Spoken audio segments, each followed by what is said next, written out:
Tu te demandes parfois pourquoi ta vie ne semble pas se dérouler comme prévu.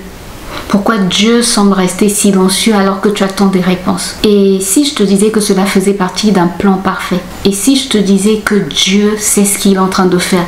Que tout ce qu'en fait tu es en train de voir dans ta vie, c'est pour arriver au plan qu'il a prévu pour toi. Dans cette vidéo, je vais te montrer comment faire confiance au plan de Dieu. Même quand rien ne fait sens, même quand tu ne sembles pas avoir d'issue, même quand tu regardes à gauche, à droite, devant, derrière, tu te dis, mais là, je suis perdu. Là, il n'y a plus d'espoir. Là, il n'y a plus rien.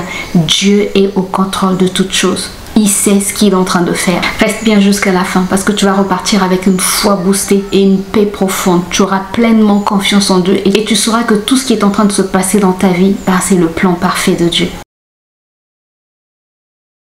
Imagine que tu sois dans un labyrinthe, tu vois des murs, des impasses, des détours, mais tu ne sais pas où se trouve la sortie.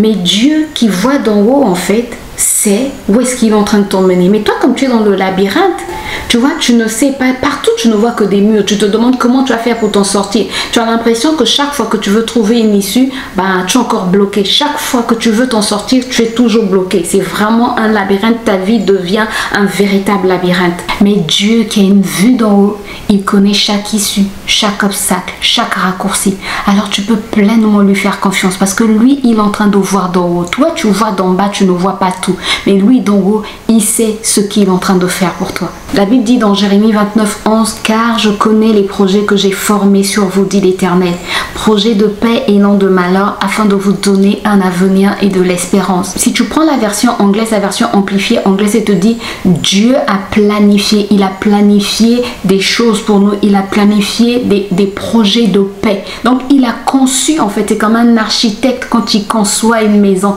Tu vois, l'architecte qui conçoit une maison sur le papier, lui, il sait ce que ça va donner. Mais toi, quand tu regardes le plan, tu te dis, mais c'est quoi ça? Même quand le maçon commence à construire, tu regardes, mais tu te dis, mais est-ce que c'est vraiment une belle maison? Mais l'architecte qui a conçu, en fait, le plan de ta maison, il sait ce que ça va donner. Même si toi, tu ne comprends pas, lui, il comprend. Il sait que tel mur sera comme ceci quand la maison sera terminée. Il sait que ça va donner ceci, ça va donner cela. Mais toi, comme tu n'es pas du métier, tu ne connais pas encore la beauté de l'œuvre qu'il a dessinée pour toi. Le cas de Joseph est un exemple très concret. Joseph, Dieu lui montre ce qu'il va devenir. Dieu lui montre qu'il sera très élevé. Mais Joseph, la vie de Joseph, si c'était aujourd'hui, les gens parleraient, les gens diraient non, mais ça c'est pas Dieu qui a parlé. Même lui-même en fait, il pouvait se mettre à douter, mais vraiment, est-ce que c'est Dieu qui a parlé?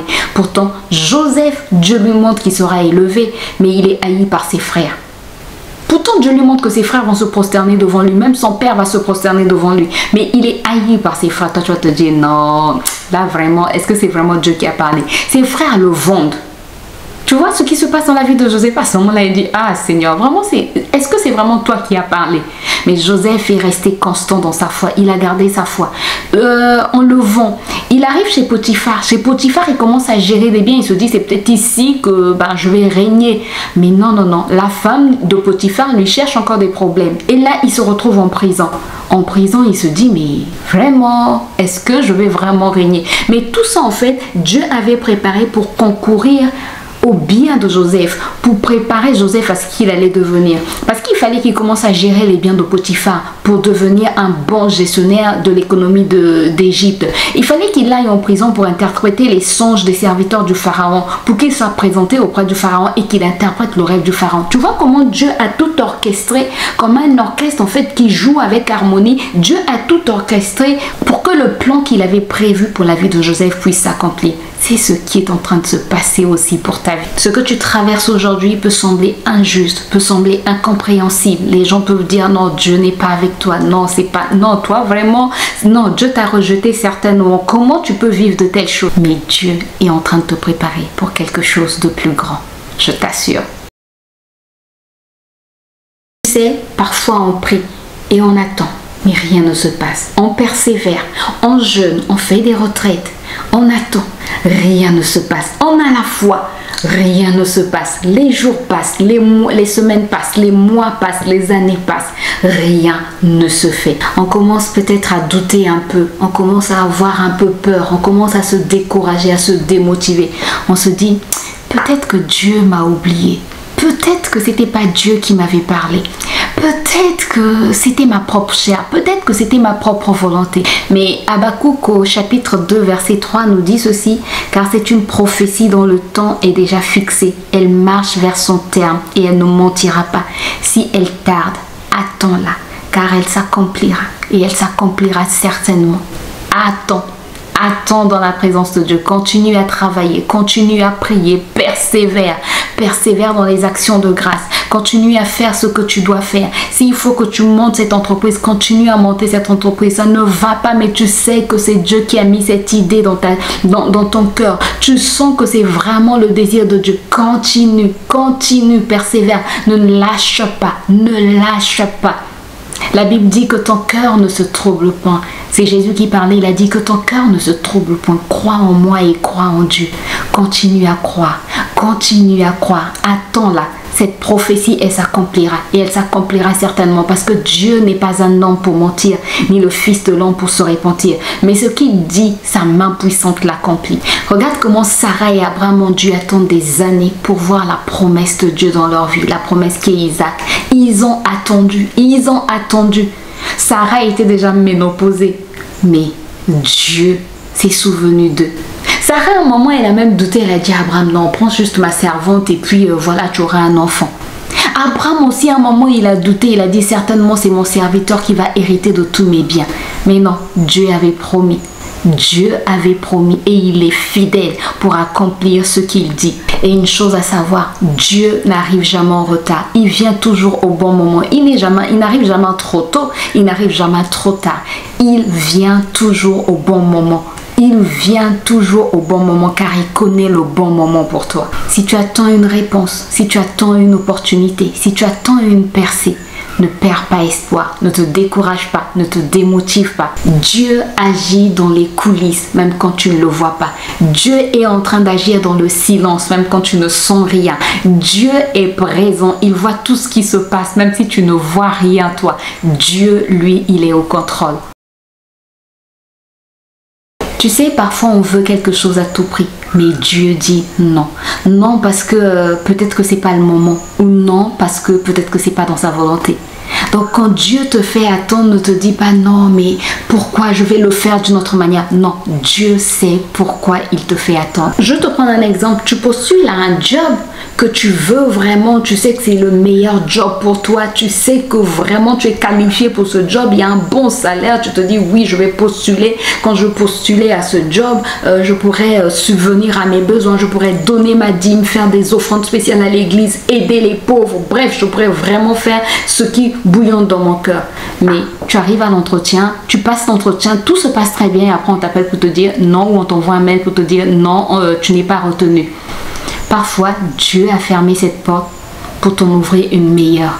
Dieu n'a pas voulu de cette opportunité parce qu'il y a une plus grande opportunité pour toi. Proverbe 16 au verset 9 dit ceci, « Le cœur de l'homme médite sa voie, mais c'est l'Éternel qui dirige ses pas. » Le cœur de l'homme médite sa voie, mais c'est l'Éternel. Tu peux avoir des projets, tu peux avoir des idées, tu peux vouloir des choses, mais Dieu sait où est-ce qu'il t'emmène. Dieu sait ce qui est excellent pour toi. Quand une porte se ferme, ne pleure pas sur ce que tu es en train de perdre, mais réjouis-toi de ce que Dieu est en train de te préparer autre chose. C'est vrai que c'est plus facile à le dire qu'à le vivre. C'est vrai. Je le conçois, j'ai déjà vécu de telles choses, mais je t'assure, ce que Dieu prépare est toujours meilleur pour nous.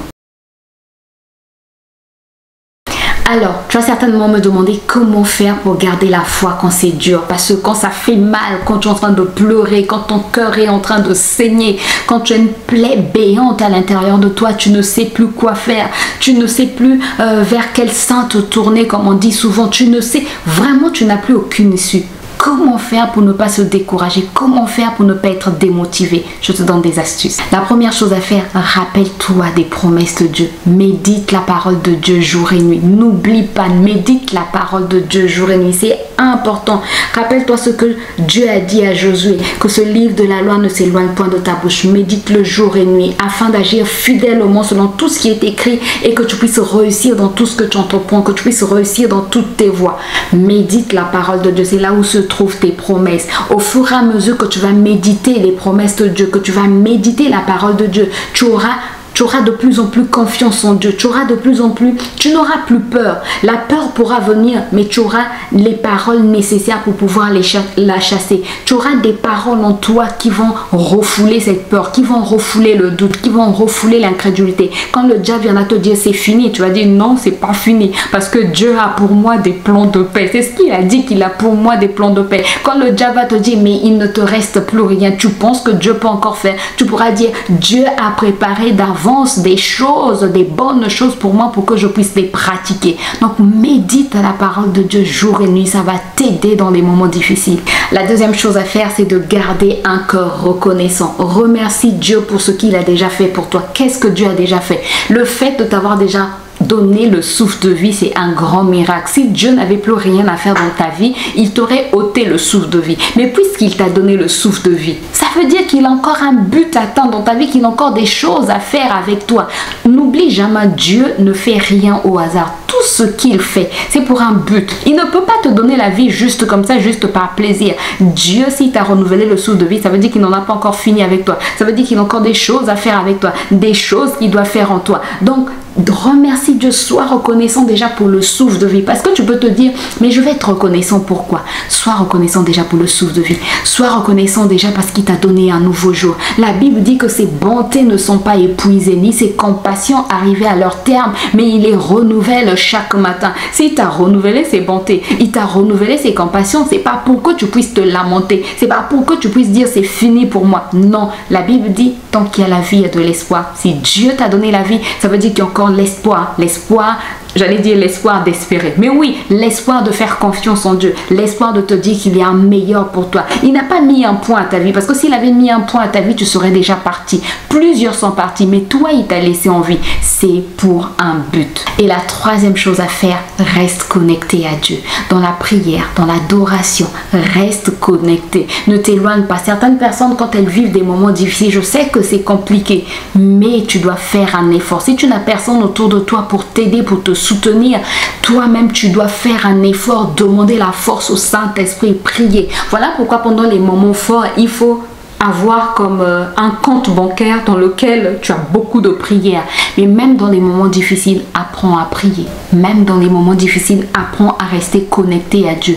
Même dans les moments difficiles, apprends même à écouter de l'adoration. Parfois, on n'a pas la force de prier, mais tu mets une adoration, tu mets une prédication. Tu vas voir que ça va te garder connecté à Dieu. Ça va te garder dans la communion avec le Saint-Esprit. Ça va te garder dans la communion avec Dieu. Et le fait d'être connecté à Dieu, il va télécharger en toi la force nécessaire. Il va télécharger en toi les grâces nécessaires, la faveur nécessaire pour que tu puisses résister jusqu'à la fin. Dieu ne t'a pas oublié. Son plan pour toi est parfait. Même si aujourd'hui tu ne comprends pas, même si aujourd'hui tu ne comprends rien, fais simplement confiance. Un jour tu comprendras. Tu regarderas en arrière et tu comprendras pourquoi chaque étape était nécessaire. Pourquoi tu as vécu tout cela.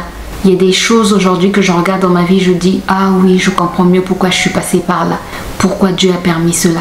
Dieu sait pourquoi il est en train de permettre ces choses. Dis-moi dans ta vie, dans quel domaine tu as du mal à faire confiance à Dieu. Comme ça, on va s'encourager, on va se motiver ensemble. J'espère que la vidéo t'a apporté un plus. J'espère qu'elle t'a aidé. Si c'est le cas, n'hésite pas à me laisser un pouce bleu. N'hésite pas à partager à quelqu'un qui en a besoin. Et si tu n'es pas encore abonné, n'hésite pas à t'abonner pour plus de contenu inspirant. Et n'hésite pas à cliquer sur la cloche pour être informé dès que je poste une nouvelle vidéo. Moi, je te retrouve très bientôt pour de nouvelles vidéos. D'ici là, prends soin de toi et surtout, porte-toi bien. Continue à faire confiance en Dieu.